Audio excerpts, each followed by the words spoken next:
رب العالمين وصلى الله وسلم وبارك على خاتم الأنبياء والمرسلين وعلى آله وصحبه والتابعين ومن تبعهم بإحسان إلى يوم الدين. أما بعد، رب اشرح لي صدري ويسر لي أمري واحلل عقدة من لساني يفقه قولي.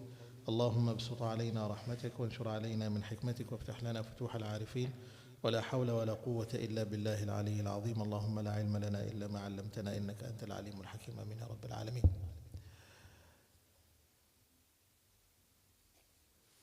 قال المصنف رحمه الله تعالى نفعنا الله به وبعلومه في الدارين. I want you to look at مكروهات الصلاة.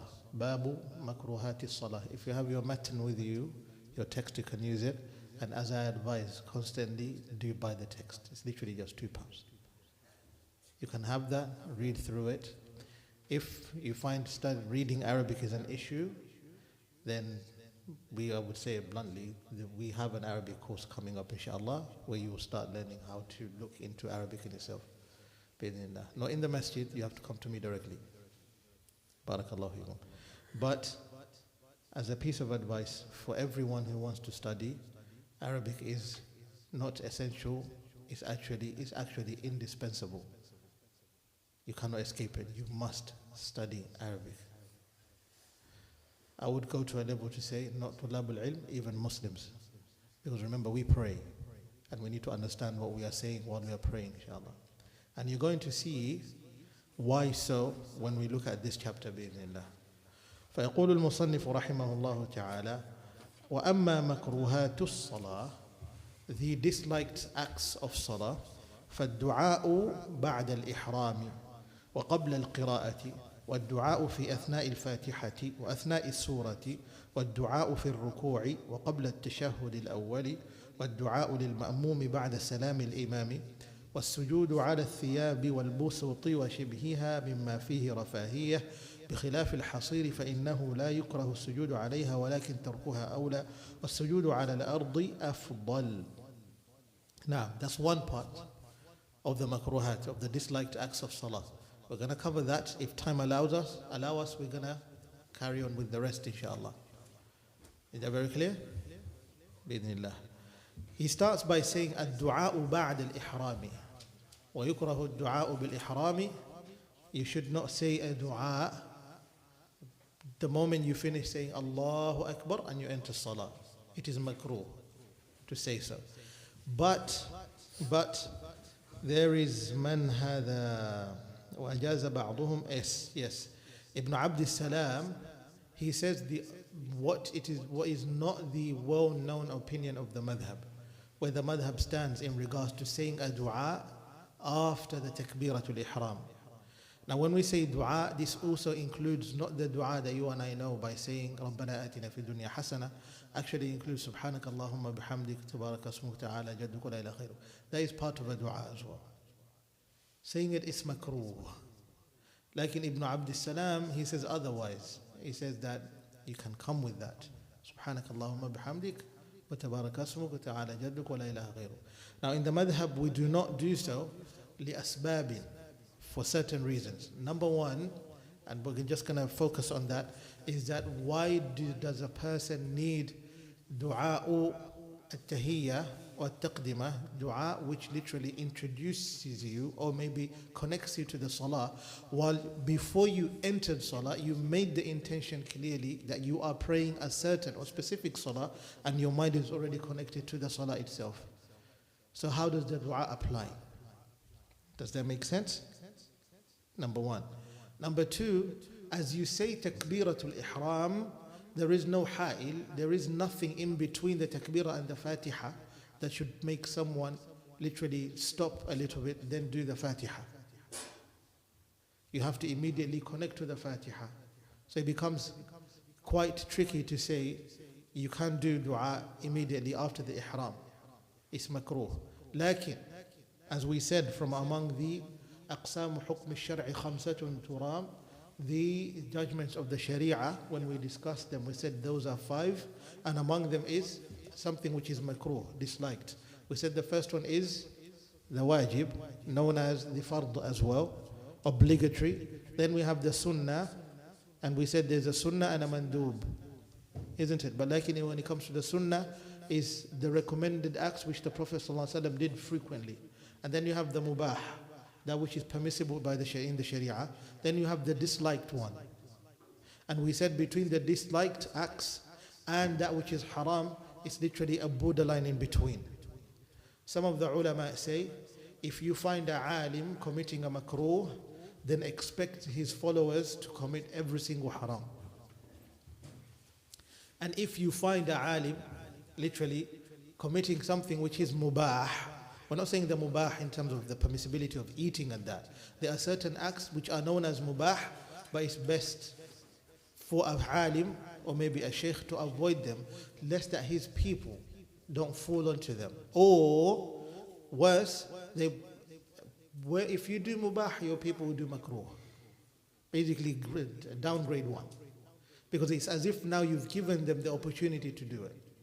But if you do the sunnah, then at least your people are saved from doing that, because they will look up to you. Bear this in mind. For a leader has to be here. For sure, his people will be over here. So if you act on a sunnah, your people will be on a mubah level. If you act on a fard, your people will be on a sunnah level.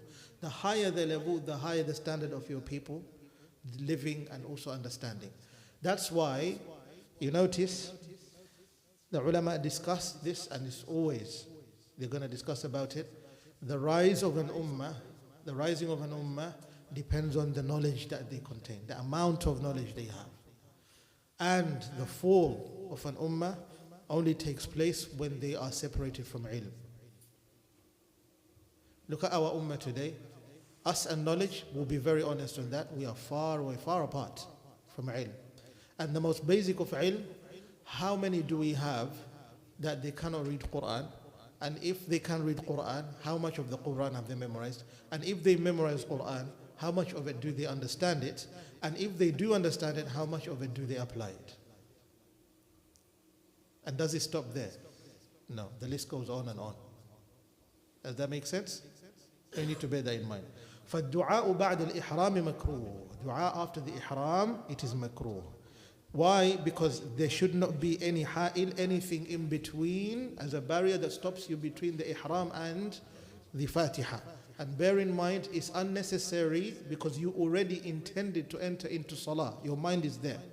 This dua that we mainly do, al-ulama, they say that is for the purpose of introducing you to salah. It's your introduction to salah. Why do you need an introduction while you're already in salah? The salah is open with تفتتح الصلاة بماذا؟ تكبيرة الإحرام. You initiate the salah with the takbirah, so you don't need anything after that. That's number one. وقبل القراءة قراءة ماذا؟ وقبل القراءة, before the recitation. And some of the ulama, they say the qira'ah of either the surah or the Fatiha, any one of those two. Does that make sense? So either you read, for example, you finish the Fatiha, and it's going to much clarified as we move on.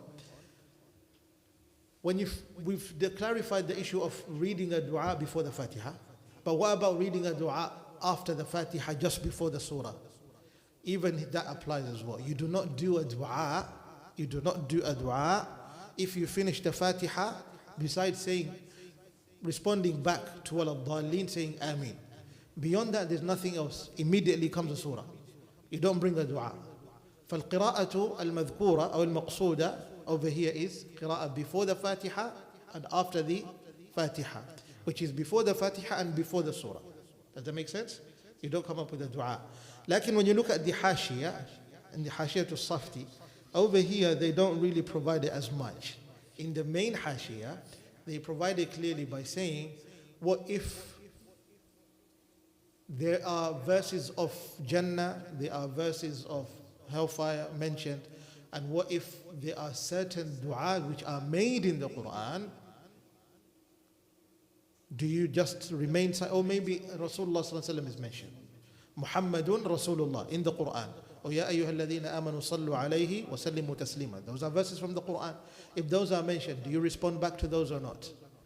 In kana fi athna'i surah, if it's in the middle of a surah or at the end of a surah, you can stop a little bit if you're reciting on your own.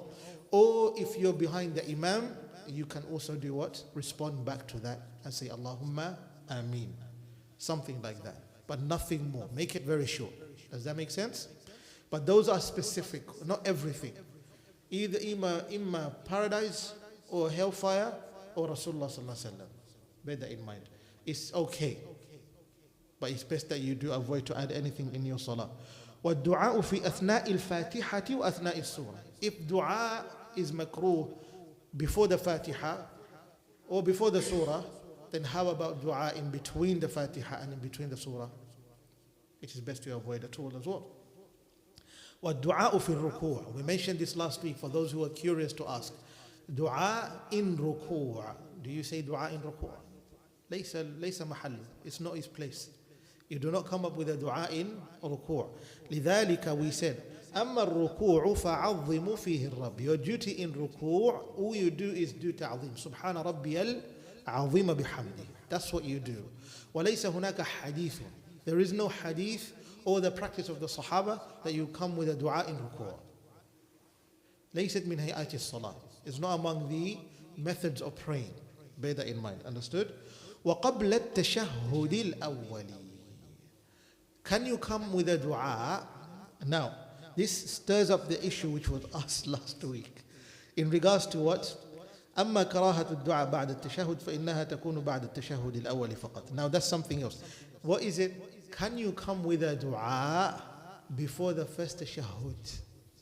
The first tashahhud, which is the sitting of the second rak'ah. Can you come up with a dua? It is makruh to do so. But mainly we are talking about what? The Fatiha in this case. Sorry, the fard of salah, the obligatory prayer. So the question is, can we do dua in the sajda of the first two rak'at? Or do we keep the dua until the last rak'ah? The last sujood of the last rak'ah? Does that make sense? All sujood? He's asking what sujood. You're saying what sujood? It's not specified to the last sujood. Yes. Barakallah fi. You can do dua in any sujood. You can do dua in any sujood. وكذلك, one of the explanations of this, they provide that وقبل التشهد الأول is when they say, do they provide it over here? He kind of jumps it. In this text, it's not really here. Is it here? والدعاء في أثناء الفاتحة وبعد الفاتحة والدعاء في الركوع ويكره الدعاء بعد. See, he jumps that. He doesn't say قبل التشهد. He's saying بعد التشهد, after the first tashahhud. That's what he's saying. But in this text, which was literally the tahqiq of it is done by Sheikh Naif al-Mubarak. He's still alive up to today. Hafidhahullah ta'ala. He provides that in the actual text of the Ashmawiyya text, he also adds وَقَبْلَ التَّشَهُّدِ الْأَوَّلِ وَقَبْلَ التَّشَهُّدِ الْأَوَّلِ. But then he provides under it by saying هَكَذَا فِي النُّسْخَتَيْن. That's how he took it from the two texts that he found while collecting the Ashmawiyya text together. Remember these texts, if you find a perfect one, for example like Darul Diya. When we say Darul Diya, it's a maktaba, a library known to print, a publisher known to print out the perfect Islamic texts. So if you find a book published by Darul Diya, take it. Don't think twice. Don't run away with it. Does that make sense? Another one is in Beirut, Lebanon, if I'm not wrong, Lebanon, Dar Sadir. These two publishers take the text. Don't wait.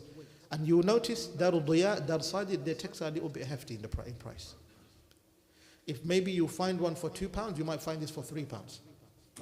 Like that. Why? Because of the quality of it. Not the quality of the material, but the quality of how it was collected. So he says over here also, وَهُوَ مَعْنًا صَحِيح. It's correct as well. لكن لعل صاب. And I'm reading just on the hamish. Hamish is you're reading on the footnotes of he provides. But perhaps the correct version that we can take is وَبَعْدَهُ as well. Add وَبَعْدَهُ and after it as well. After the tashahhud. So no dua before the tashahhud and no dua after the tashahhud, the first one though. We're talking about the first one. Which means on the first tashahhud, when you finish and say, وَأَشْهَدُ أَنَّ مُحَمَّدًا عَبْدُهُ وَرَسُولُهُ, don't add anything else. Stand up immediately. Because all you need تقصير التشهد. You need to shorten the tashahud so you can go to the what? Third rak'ah immediately. Does that make sense? Then he mentions after that, ويكره الدعاء بعد التشهد الأول. After the first tashahud, you do not do any dua. This is according to this text over here. Let's come back to this one. He says, وَالدُّعَاءُ لِلْمَأْمُومِ بَعْدَ سَلَامِ الْإِمَامِ. Okay, there's some bits of words that he does in this Al-Jawahir al-Zakiyah. No, is this Al-Jawahir al-Zakiyah? Yes. Yes, Al-Jawahir al-Zakiyah, afwan. Al-Jawahir al-Zakiyah, he provides here some bits that he dismisses from the actual text itself, where the text just puts together the actual text before the sharh, before the explanation. What we are reading from is the explanation over here, providing you with some of the text. So over here, as he says, وَالدُّعَاءُ لِلْمَأْمُومِ, to clarify clearly, and the dua of the ma'moom بَعْدَ سَلَامِ الْإِمَامِ, after the salam of the imam, is makruh. Does that make sense? What the imam does, according to the hadith, is exactly what the ma'moom has to follow. The ma'moom is under the command of the imam. Does that make sense? If the ma'moom, in khalafa al-ma'moom al-imama, if the ma'moom will literally do mukhalafa, go against the imam, قد تبطل صلاة, قد تبطل الصلاة. The salah can literally become batil, be nullified. Bear that in mind, especially when there's a huge gap in between. Does that make sense? فلذلك, if the imam says salam and you follow along straight away. نعم. والسجود على الثياب والبسط وشبهها مما فيه رفاهية. Now over here comes in the issue of khilaf. Basically these ones are easy to understand. Understood? Well, what we've covered. But come the issue of, are we allowed to pray on mats, prayer mats? مثلا, a brother or sister of yours came from Turkey, and mashallah, Turkish prayer mats, you know them, they're this thick. And you say, mashallah, really appreciate, come from Umrah or Hajj, they bought you those. Can you pray on those? It is makruh. And the bigger the density, it can lead even to become haram. Does that make sense?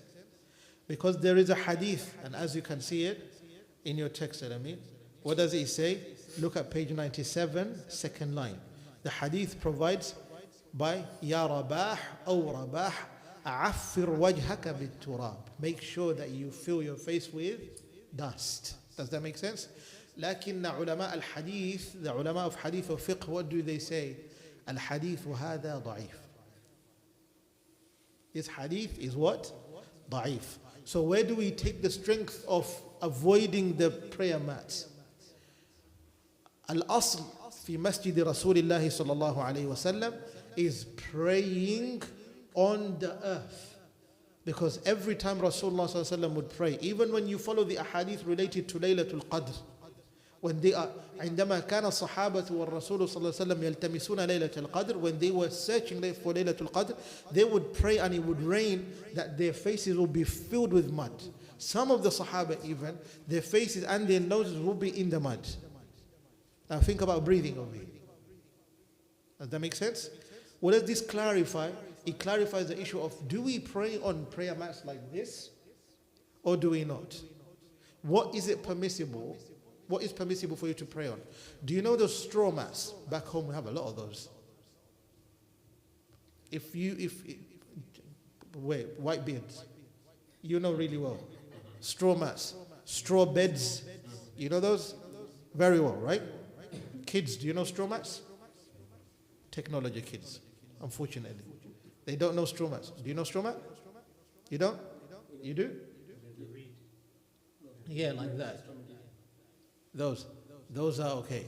لكن العلماء at the same time, in the hashia, they provide the hashia to safti, and I don't think if it's provided over here.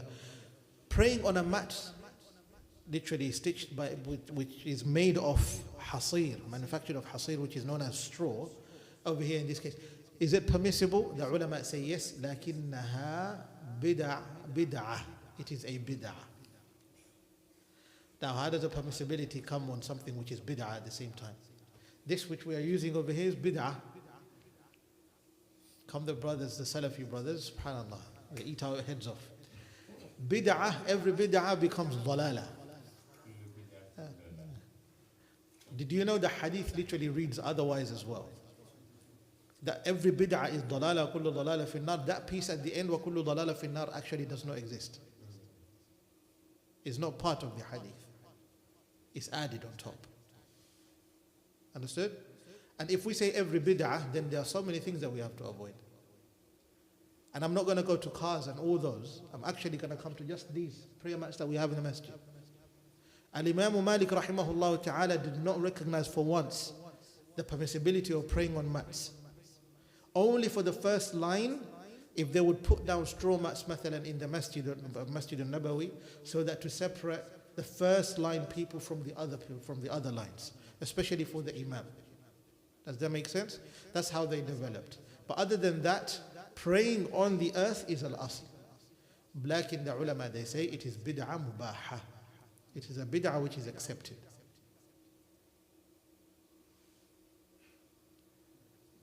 I don't know if this is going to be the most watched class ever by being spread everywhere.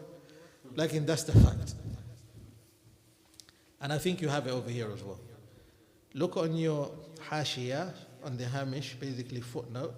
You notice where it says line 1, 2, 3, 4, 5. Line 5.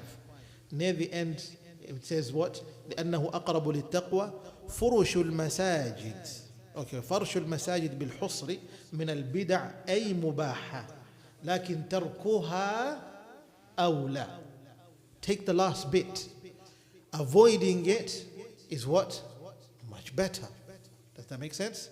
Yes, it might say it's bid'ah, but the fact that it's bid'ah, it's best to avoid it.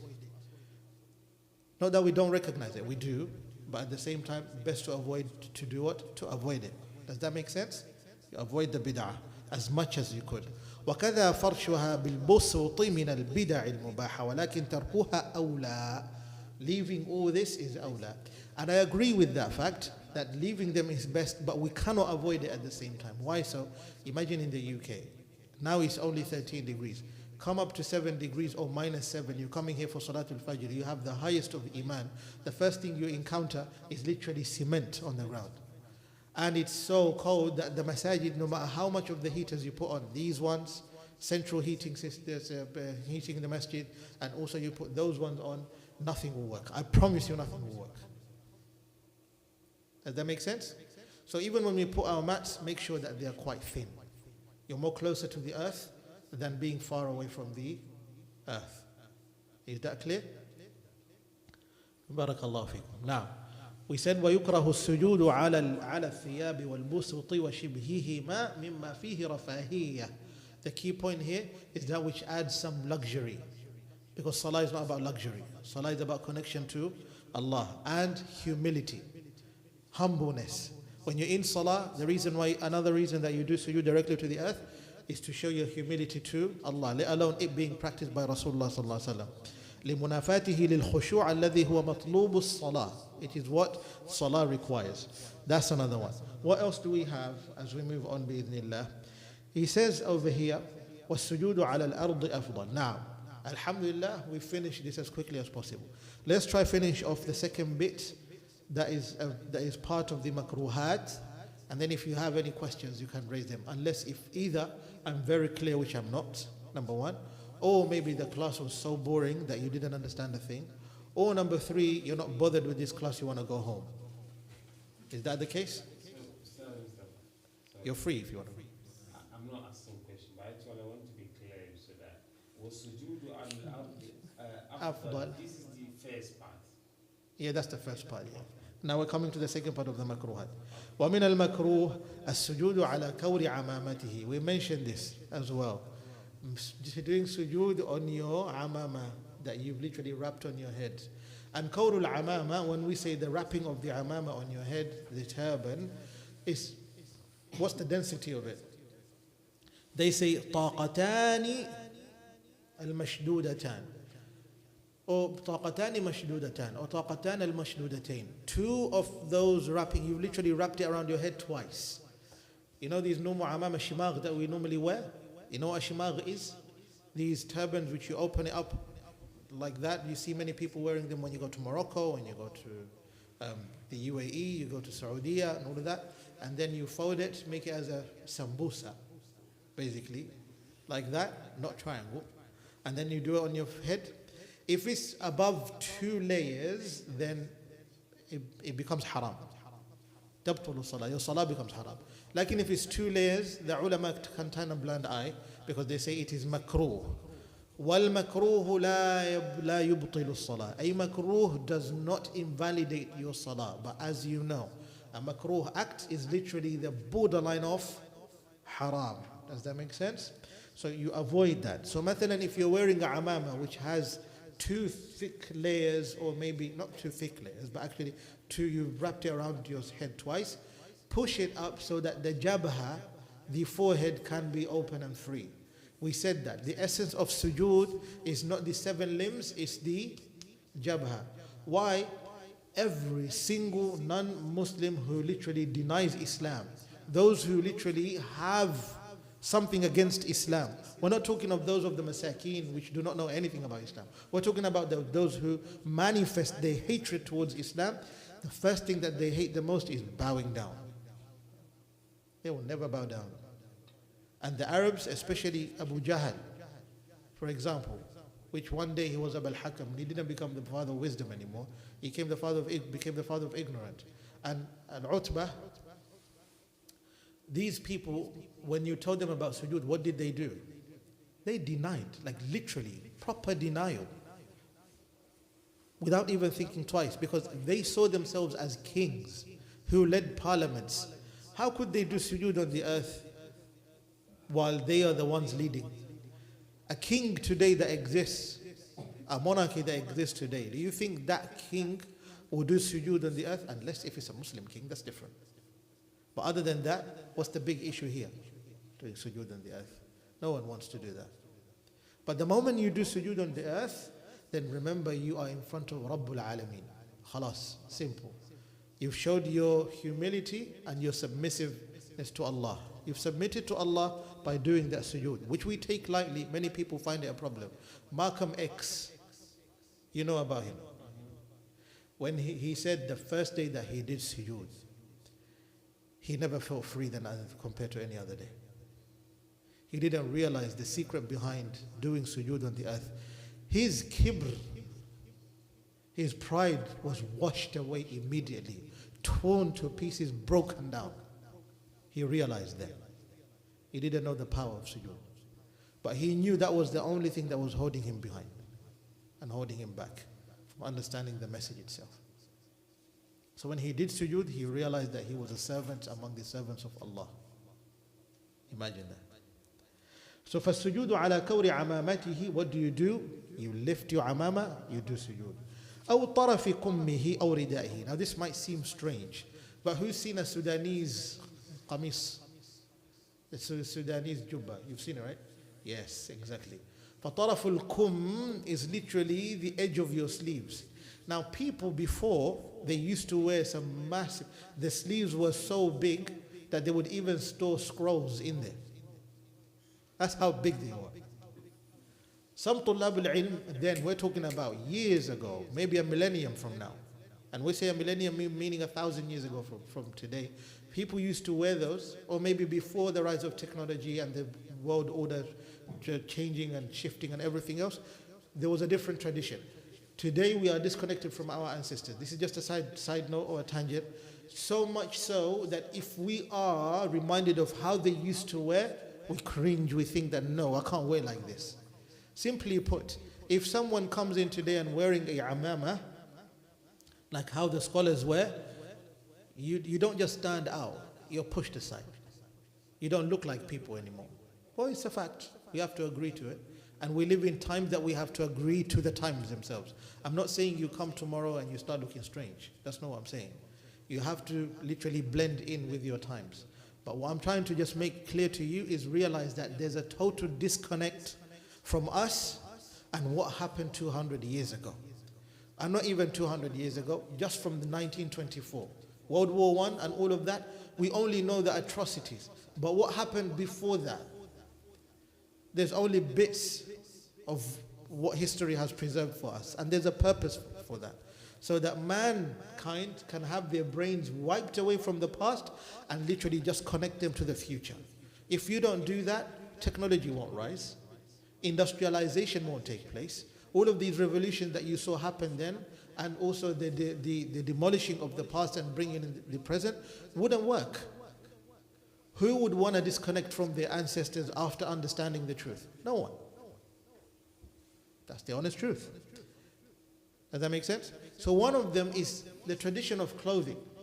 People used to wear, the Sudanese qamis is even small, that big, scrolls. Some of them kept little pamphlets or books in there, and they would go walk around and hold on to it like that.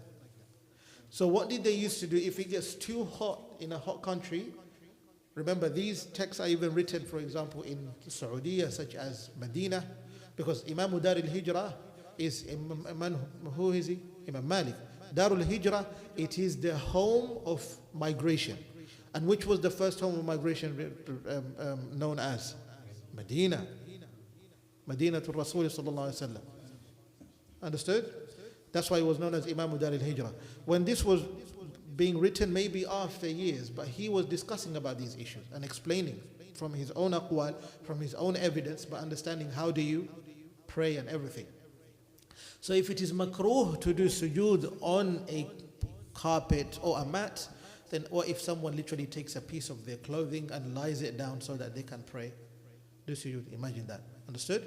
So if you use your sleeve to do sujood on, which applies also to your turban or maybe your amama or maybe your shawl that you're carrying on your shoulder as well, and you put it on the ground, avoid that. It is makruh at the same time.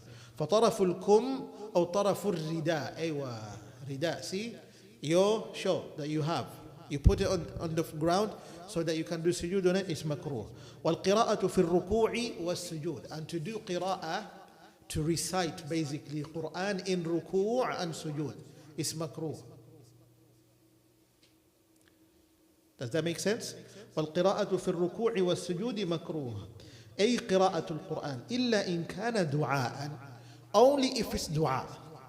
Because ربنا آتنا في الدنيا حسنة is from the Quran. And if it's from the Quran, then that means it's still a dua.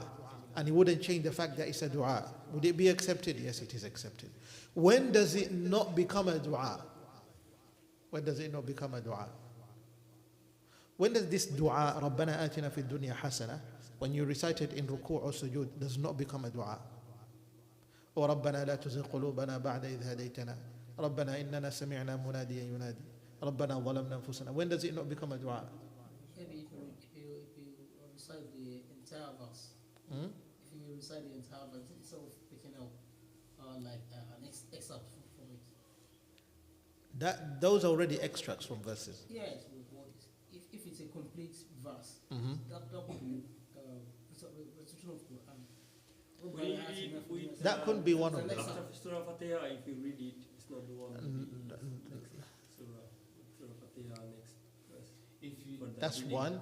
If you read But I'm saying basically in sujood and ruku', when does it not become a dua? if you read it and read another verse. No. Okay. The answer is your intention. If you intend to read it as a dua, ya marhaban, it's your dua. But if you intend to read it as Quran, does it become dua anymore? Do you see how important intention is? Alright. So if you read it as Quran, it will remain as Quran and you committed a makruh act in salah. You read it for the sake of dua, it becomes a dua. Barakallahu fikum. Now comes the juicy part that everyone might be asking right now. How about a dua bil ajamiyah? Reading or saying a dua in your mother tongue. Is it accepted? It's makruh actually. It is disliked. Lakin lil qadir, for the one who is capable and can avoid it. Not everyone. Does that make sense? Not everyone. For the one who can recite dua without, in Arabic, without needing to recite it in their mother tongue, then they are committing a makruh act. But if you do not have anything else but your mother tongue, whether it's What is it? Irish? Spanish? I miss you, that's why. I haven't seen you for a while. Don't worry. Allah has given you so much nur that we can see you over there. Whether you want to read it in your mother tongue, it's Urdu, it's Bengali, it's English, or maybe it doesn't have to be your mother tongue actually, even if it's your native language. Like many of our youngsters, they speak English, isn't it? It's fine. You can read it in sujood with your language that you can connect with to Allah tabaraka wa ta'ala. As simple as put. Lakin, the best is to avoid. And fihi tafsil. There is an explanation on this, but I don't want to get into the depth of it right now, which is unnecessary. What I want you to understand is that if you can't do dua, that's why studying Arabic is really important. So at least at the very basic, you can ask Allah simply, or maybe memorize the du'as which literally answer you. They allow you, permit you to ask for what you want from Allah. And I promise you, there is nothing out there that does not cover our needs. We have a problem with debt. Allahumma inni a'udhu bika min al-hammi wal-hazan. You have a problem with your mother not feeling well, or you're not feeling well. Allahumma la shifa'an illa shifa'uk. Shifa'an la yughadiru saqaman wa la alama. You have a problem, maybe you can't get married. Allahumma, what do you say? Wala aziban illa zawajta. And there is no person that you should leave behind of the unmarried. Ya Allah, beside that you've given them what? A spouse. Allahumma la tada' lana fi maqamina hadha dhanban illa ghafartah. You don't even have to memorize all of it. If you're a young man and you want to ask Allah for a dua to get married, Allahumma la tada' lana fi maqamina hadha dhanban illa ghafartah. Don't even look at everything else. Just say wala aziban illa zawajta. That's including yourself. Or you can tell Allah, inni lima anzalta ilayya min khairin faqir. So basically all of the things that we need as mankind, Allah has taught us either in the Quran or through Rasulullah sallallahu alayhi wa sallam. It's as simple as that. You have problem with the enemies of Islam. What do you say? Allahumma ansur ikhwanana. Ya Allah, Allahumma ansur al-muslimina fi kulli makan. Simple. It's from the Sunnah as well. Allahumma hazim al-ahzab wa mujri al-sahab munzil al-kitab ihzim a'da al-millati wad-din. Hisn al-muslim. You read that, you find the dua in there. Allahumma shattit shamla a'daik. Khalas. For example, Allahumma jma' kalimat al-muslimin. All of those are part of the du'as from the Sunnah. Barakallahu fikum. So I would advise you, if not studying Arabic, memorize these du'as. Understood? The next thing that we have, and inshallah ta'ala, we will just finish with this. Yeah. And the rest we will leave it for next week, bi'idhnillah al-kareem, because the issue of reciting basmala, saying bismillah before the Fatiha, that's something else. That's number one. Number two, we have another thing related to, in regards to movement. What constitutes as a lot of movement that regards your salah to become invalid?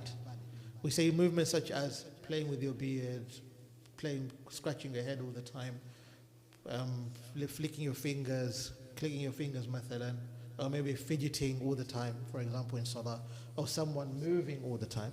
So we'll conclude with what? وَالْإِلْتِفَاتُ فِي الصَّلَاةِ. Al-iltifatu fi salah, that is known as turning in salah. Now this is quite an extensive mas'ala, issue that, you notice that the ulama did not just discuss this in terms of moving around in salah, maybe from moving your position. In that, it's not just related to someone moving. Actually, also, what about the qibla you're facing? And we said we have nearly 7 types of qiblas. And one of them is the qibla of the Kaaba directly. We all follow the Kaaba, right? Over here, we direct ourselves all the way to Al-Kaaba. فَوَلِّ وَجْهَكَ شَطْرَ الْمَسْجِدِ الْحَرَامِ.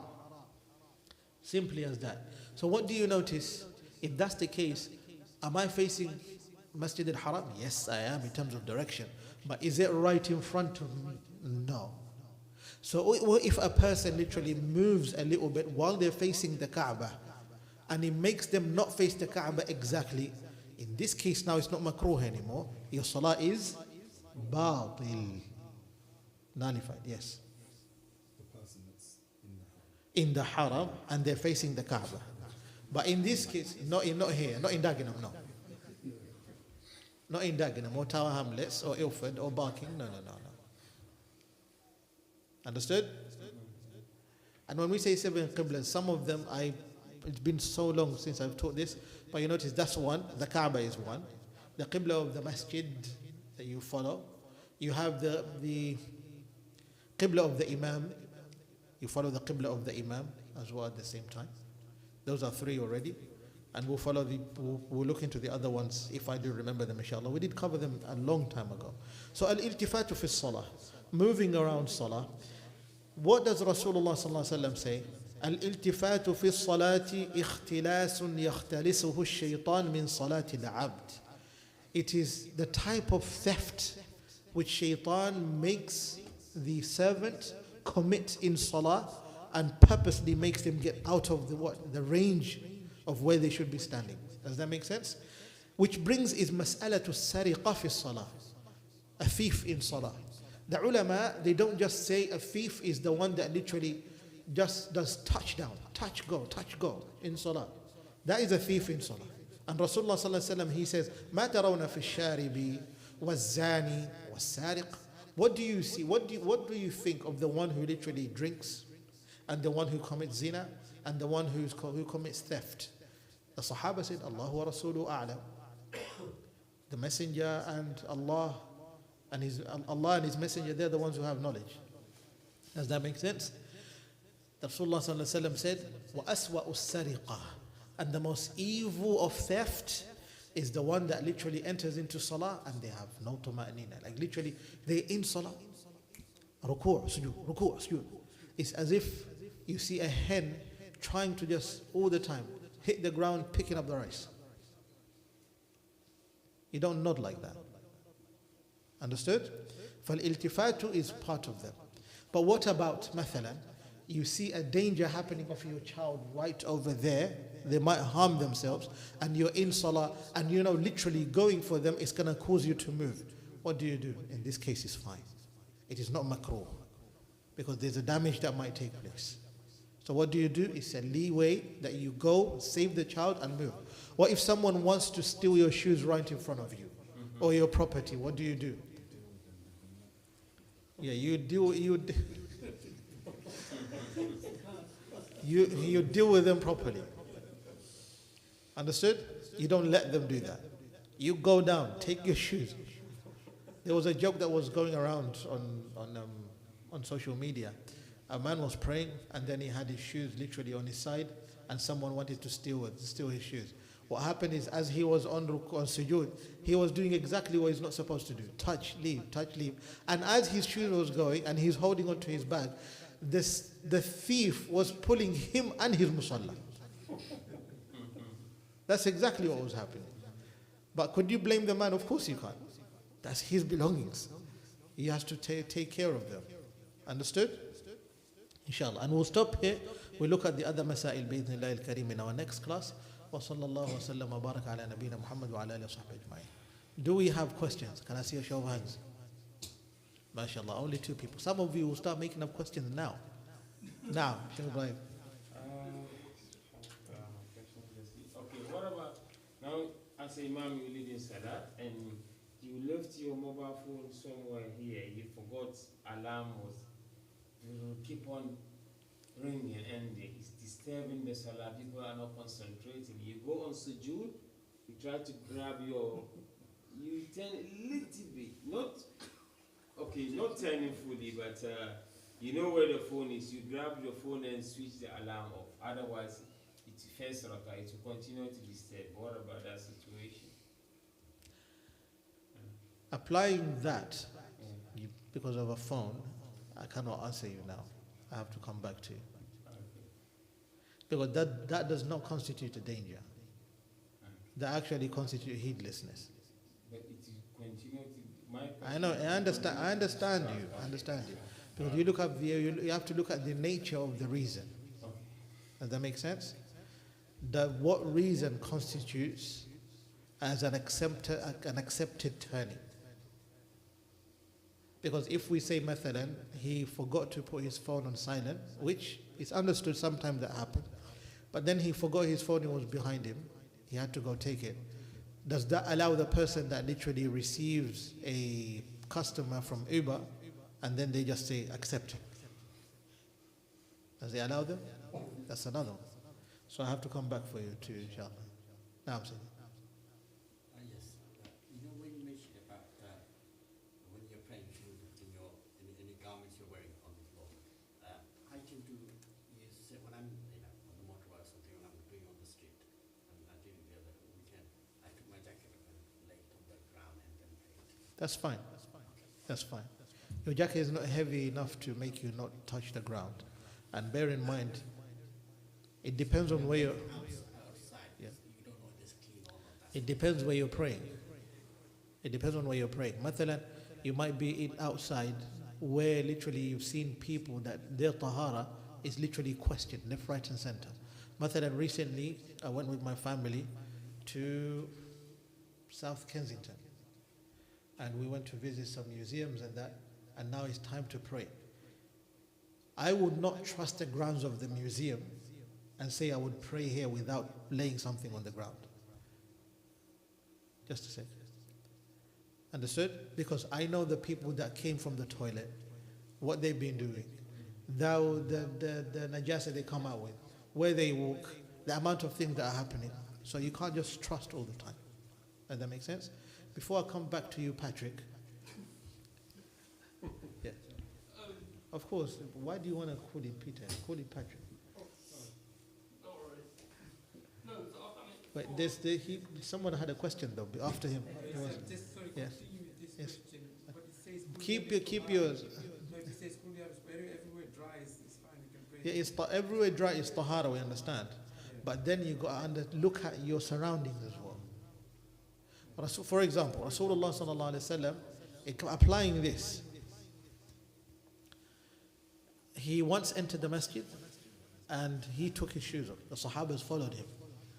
When he finished praying, he asked the Sahaba, why did you take your shoes off? The Sahaba said, we saw you doing it, Ya Rasulullah, so we followed. He said, no. Jibreel alayhi salam came to me and told me there was some najasa on my shoes that I had to avoid my shoes. But it's fine for you to pray with your shoes. Does that make sense?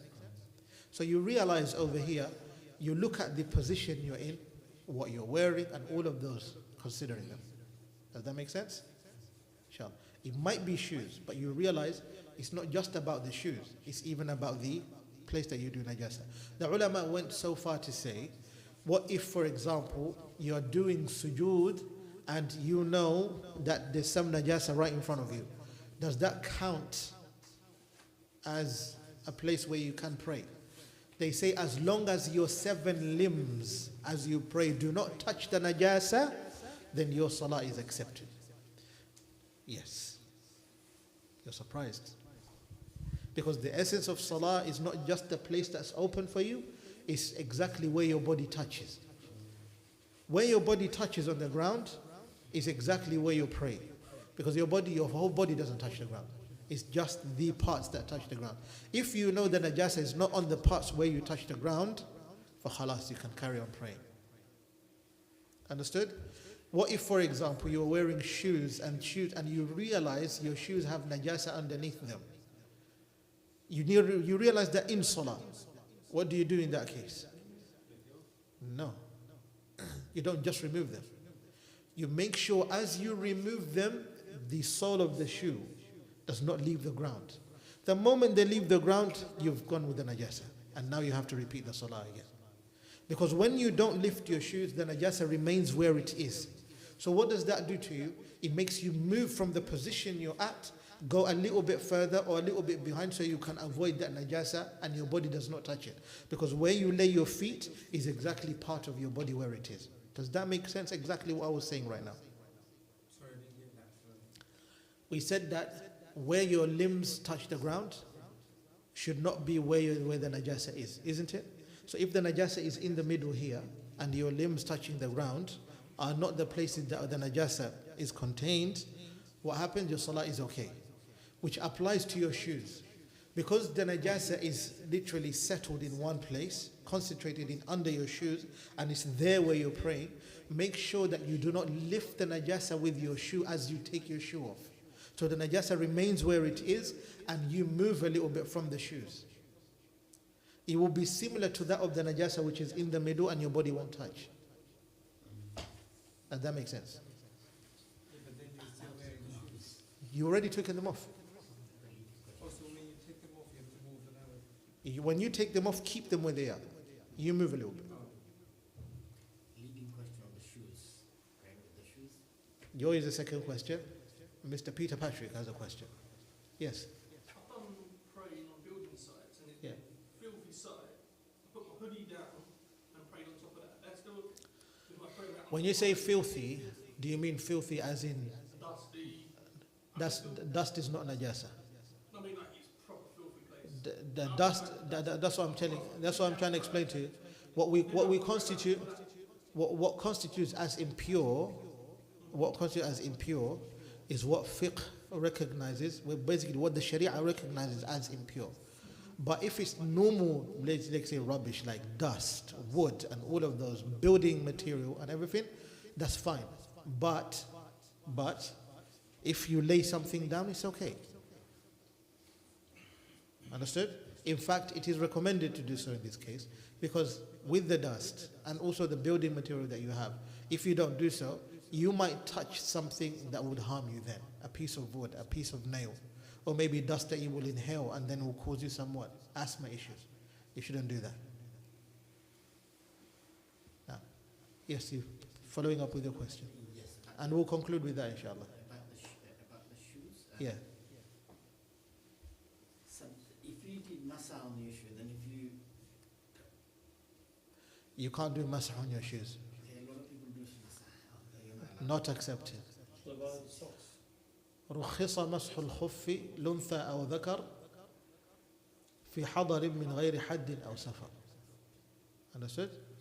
بشرط جلد طاهر قد خرز يتابع المشي لكعب حرز. Just a second. Don't forget your question. بكامل الطهارة المائية بلا ترفه ولا معصية. What does that mean? What exactly can you wipe on if you're praying? Just the khuf, the skin socks. And this skin socks itself, as a material, it has to be from among the accepted skins. If you take a pig skin and you make a socks out of it, manufacture socks out of it, would it be accepted? No. If you take a skin from a haram animal, would it be accepted? No. But if you take it from a halal animal, the question is, did this animal, the ulama, they went so far to say, did they do basmala, basically while doing the dhabh? Did they say Bismillah Allahu Akbar when they're slaughtering? Did they say that while they're doing it to make the skin halal or not? Do you understand? But as long as it's from a halal source, then it has to be clean in this case. But other than that, you cannot do masah on anything. Even socks. Does this socks show my skin? It doesn't, right? But it's not permissible because it's not what the Sunnah recognizes. He had a question before it. Now, in fact, don't forget yours. And that's the last one. Inshallah. No, sorry, not to use that question. No, You see- don't forget yours. Let him. Same question Yes. about to do on the socks. Yes. You see people doing on the socks. They're using a qawl on this. They're basically a different madhab. But these madhahib themselves, they're very strict. If you're going to wipe on a socks, then what type of socks? Not merely a socks. Does that make sense? Yeah, it can be waterproof. Allahu Alam. I really can't say on that. As far as I understand, that which is not recognized by the Sharia would not be recognized at all. Does that make sense? And for us, we do not recognize besides the khuf, skin socks. So if we were doing this before or you're still doing it now, please avoid it. Yes, fine. What if, like, let's say yesterday or today, hours ago, I stepped on najis, like stool or urine, but then I started praying with my shoes on, and then I remember during prayer that I stepped on it earlier, but like on the shoes, it's when you stepped on it at the time and you prayed while your shoes were still containing the najasa, Not that time. yeah, no, Let's say when you stepped on it, yeah, you went home, you didn't pray with those shoes, but you forgot to clean it. You prayed at home normally. The next day, you're wearing those shoes and you still haven't cleaned them. They have like yeah. How long did it? First of all, it would depend on how long were you wearing them. What were you doing at the time? Did it clear off? Because remember, as you walk, the najasa clears off. Does that make sense? Now, that's one of the natural ways of cleaning your shoes, isn't it? It's normal. Step on najasa, you walk, it's gone. But then it depends. When you were doing the prayer, mathalan, did you do the prayer shortly after you stepped on it? For example, in that case, you're going to have to repeat those prayers which you prayed on those shoes because they contain najasa. But if you prayed the next day and the shoes have become dry and maybe it was raining and then it cleared your shoes off, you've been walking on a puddle and all of that, and that's the next day, your shoes should be fine by then. Only if, for example, you stepped on najasa, went back home immediately or maybe a little while later, they haven't even dried properly, and then you prayed on them, then that's an issue. You're going to have to repeat those prayers. Does that make sense? You sure? Yes. My question is back to the socks here. I heard somebody was saying, I don't know, this kind of socks is not permissible. It has to be like a very thick one, like the one I'm doing as well. Yeah. And every day I've been wearing this one, so I'm confused. I want to get it. Even clear. the Ibadiyya in their fiqh, they say they permitted, for example, wiping on socks, but they are very strict that you would literally say, I'm not going to do that. I'll just wear khuf, skin socks instead. Does that make sense? And that is the Ibadiyya. In terms of the Hanabila, Allahu Alam, I don't know. The Shawafi, they do not accept, as far as I know.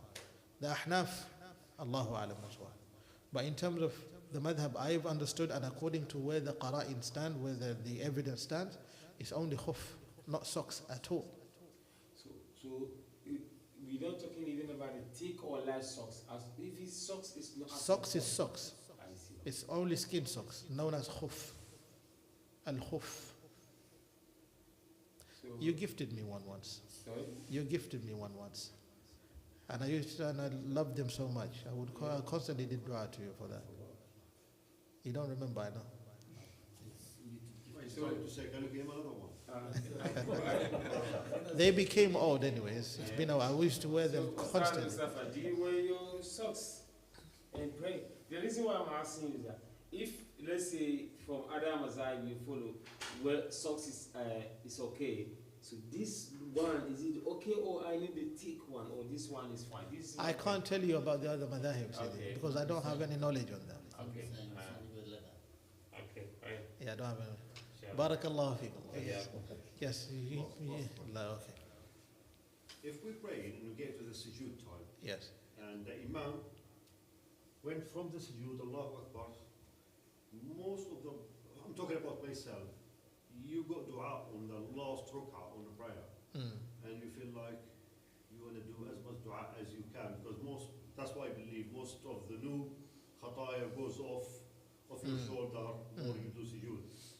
My question, if you hold your sujood little bit longer than the Imam gone up, if that's makruh or haram or what? That would be not following the Imam, which can cause an issue. Yeah. Haram. I can't tell you haram immediately, but it is makruh to.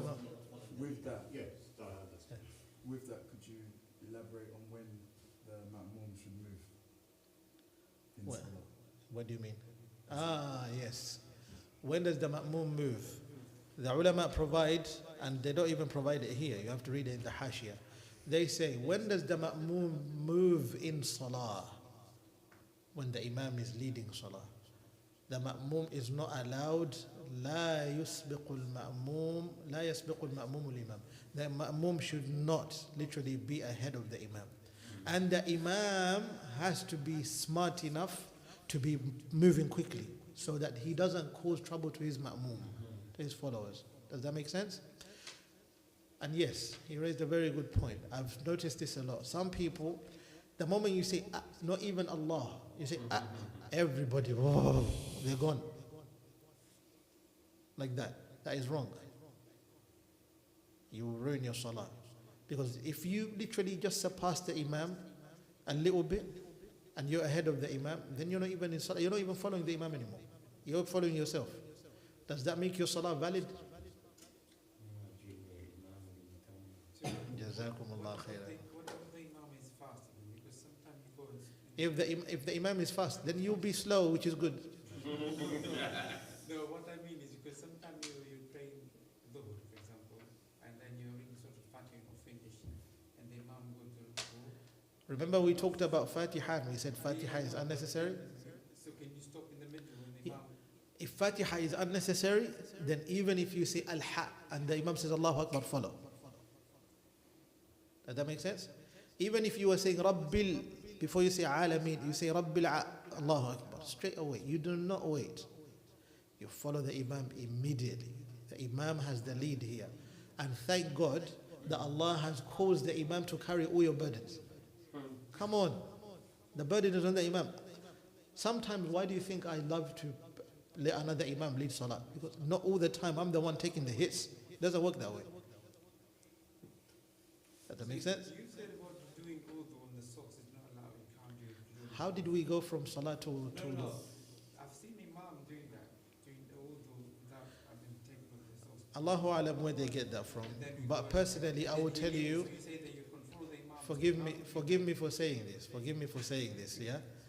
I would say, and let's finish off with this, please. Jazakumullah khairan. Look, I would tell you personally, I'm not having a go at any Imam or anything, but today, the role of Imamah, the position of Imamah, is so undermined and undervalued to a level where a masjid would rather just hire an Imam because they have a lovely voice to satisfy the people behind them.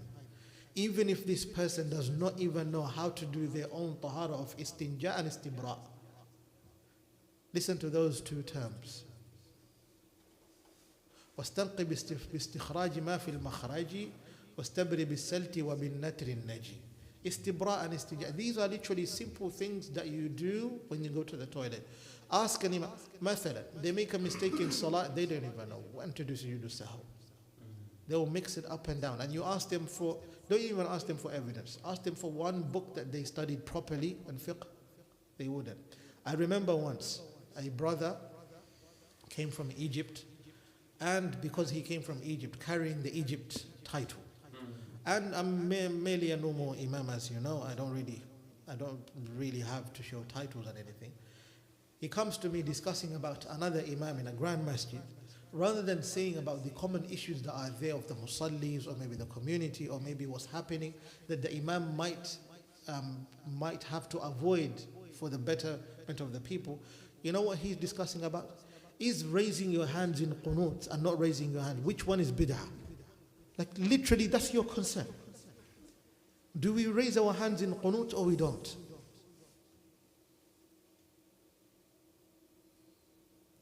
That baffled me a lot. Up to today, I cannot forget that conversation. I was so quiet from then, I didn't even say a word. Because, let's be honest, this is the same person, if you ask them about masail fiqhiyya that we are facing on a day-to-day basis over here, they don't know. MashaAllah, alhamdulillah, let's be honest, when the class started, we were few in numbers. Look today. May Allah bless you all, brothers. I don't know about those who are watching online, may Allah bless them as well. The numbers have increased because now we are starting to realize slowly we have a bigger concern, a greater concern in regards to correcting our ibadah compared to anything else. And I would personally tell you, I would rather not be regarded as anything else, but merely a fiqh teacher that teaches myself and including yourself what I need to know, what you need to know, and what I need to know to save ourselves from Allah's punishment. No one wants to face Allah's wrath. No one wants to go to Allah and say that, Ya Allah, I tried, while we did not even try, at the very basic. Does that make sense? So being in this position as an imam is a huge responsibility, which one should not take lightly. When you come here to lead salah, you should constantly be questioning yourself, your state of wudu, let alone anything else, your state of wudu. There was once, I don't know if anyone over here who's been at the front, I don't know if you were at the front once. We did takbiratul ihram, Allahu Akbar, And I realized my intention was not on point because I was thinking of something else, far from salah. But because I've said Allahu Akbar with the imam, with the ma'mum, I had to do Allahu Akbar again. Does that make sense? Why do I have to do that? To validate. Huh? I did it not loudly or quietly, but in the middle. Not many people paid attention to that. Does that make sense? It's a bit, I don't know what to say, but since I come out from the house, my intention is to come to pray. For example, That's fine. That's fine. Why do I have to have again an intention? No. We even talked about this before. As you made your intention from home, and especially you live nearby, isn't it? Yeah.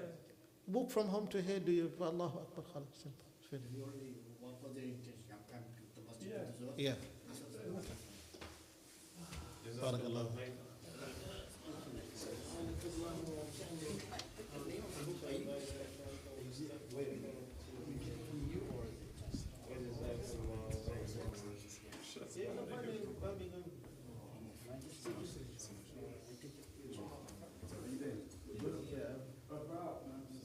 I would advise you to take this. Is there a PDF version? There's a PDF version as well. I sent it to the group before. Which group? The development group. I'll send it to Mahdi. So Mahdi can send it to the group. Inshallah. You'll send it again. Right? Mr. Patrick. I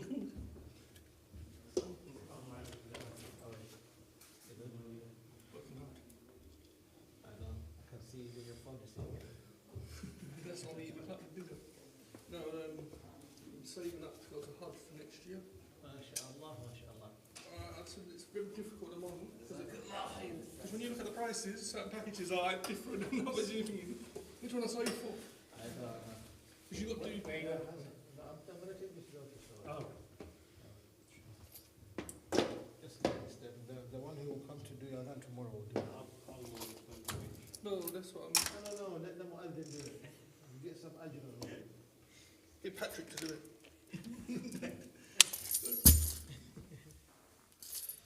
I am so tired and I haven't finished my meetings. I finished this class, I have another meeting. Yeah, that's what I was looking at the packages last night. Some very from like very humble price to someone you look at and go, I'm a millionaire at that price. Going to Hajj nowadays is ridiculous. $7 grand is minimum. You know, right? Very. It's They're extortionate. $7 grand. I think it's $7 grand. 7 grand is cheap. Yeah, that's the basic model. People literally pay £12,000 To just to go for Hajj. I'd do that if I had to. Alhamdulillah, Allah has blessed me to go once. I'll just go for Umrah now. That's what I'm saying. That's what I said to them. I said, I'm going. Hajj is only once. once. If Allah gives me, if I'm making 6 figures onwards, I'm going every year. Not every year. Maybe once every 3-4 years. Right. I'm going to. But if life is just normal as it is, why should I bother myself? I'm not talking I've already done it. Yeah. Whatever I do next is just a sunnah. I can't afford it, I won't go. You know when you go to Imam Malik, the grand Imam that we're studying his madhab today, he lived in Medina. He only went to Hajj once in his entire life, despite living in Medina. You say like when you do, people say you're meant to go out there for 10 days. That's true or not? It's the entire process of Hajj only in 10 days. But when you just go there for 10 days, by the time you come here, you're literally going to be sleeping for the next 2 weeks. Why? I'm asking you. You'll be finished. I'm That's going why out there. people go there early. People go there early and they get to do the process slowly, get everything ready, and then they have a few days off after they finish. You come back. You want to be sleeping for But if 2 you weeks. literally go like the fast forward, where is it, Hajj, express Hajj, you will do it, it will be accepted, it's fine. But the express Hajj is way hectic than you think. You've been there before, right? Right. I'm going to Not talk. been Hajj. Express Hajj is Right. crazy. Right. I heard there's a lot I'll of go, walking. by the way. Nobody There's told a lot of me. walking apparently. People say. I'll give you just the simple explanation of walking. I walked with my mother from Arafah to Muzdalifah, which was about 3-4 hours because of the crowd and also the distance, nearly 5-6 kilometers. And then after that we slept, and then from 4:30 a.m. we started walking again. We lost our tents a little bit, are literally All all over. alike, Yeah. and they're everywhere. Now you need to find the Europe tents, not even the UK tent, the Europe tents, and then that's when you start locating your own tent. So you have to be really smart and everything like that. Walking from there, from Muzdalifa all the way to Mina again, it's about, we walked from 4:30 to 7:30.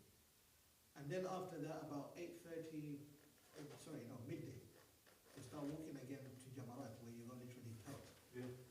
You go there, it's another walk for 45 minutes, depending on where you are. If you're coming from Africa and that, it's the 3-hour walk up. It's 1 hour and a half walk up, 1 hour and a half walk down. But if you're from Europe, you're much closer to the pelting station. You go there, 45 minutes up, 45 minutes down, or maybe if you want to go back to your room at Azizia, you walk again for another 45 minutes all the way to your room. You go there, get your head shaved, and maybe change. And then after that, you go down to the Haram, you go to Tawaf al-Ifada. That's on one day, yeah? There's another 4 hours of just doing Tawaf and Sa'i. And then you walk back home, or you get a taxi if you're lucky. You get a taxi. They will charge you easily on that. They're $100. One trip from the Haram all the way to your hotel. Whereas on any other day, it's literally just £5. What? Inflation? Yeah, that's what happens here. That's on that day. And then you have to go all the way to just at the borders of Mina before the night reaches even half of it, and then walk for at least another 45 minutes to 1 hour and a half to your tents. You're Not dropping that one dead day. when you get to the tent. So I don't need to explain more than that now. I wouldn't tell you the other walking. I will speak to you privately when you got some free time. Unless if you're willing to follow a bus that will literally slow you down. You can walk faster than the bus. Yeah, you walk faster than the bus, but